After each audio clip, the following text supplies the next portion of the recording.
declaration was just released a few minutes ago.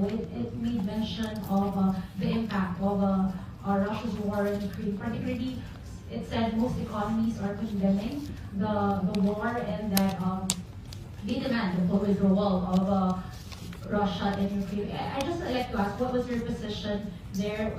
What issues did you raise? The Philippines' position has been made very clear in the UN votes, and wherein we talked about self-determination and peace. We continue to believe that, and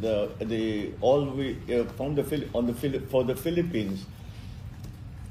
I kept reminding everyone that our national policy, our foreign policy rather, our foreign policy is based on the national interest and peace, and that's our guide. And I think that people understand this very well. Yet that the enemy to none, friend to all policy still applies. And so that is, we are still trying we are maintaining that. However,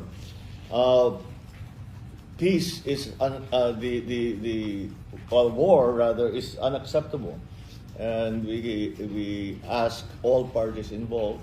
There were several speeches that I made. All of them included urging that peace be brought back to Ukraine, and that the confrontation be brought to the diplomatic space.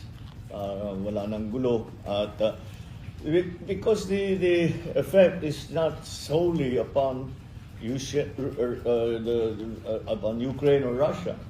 I think it's very clear. And it was made even clearer here in APEC how the effects have been so far-reaching and profound. And to the detriment of many economies and the food supply of everyone in the world. So, yun ang talaga, we have to stop the fighting, and we have to move on to diplomacy so that we, at least these other aspects of the Ukrainian and Russian economy can be productive again.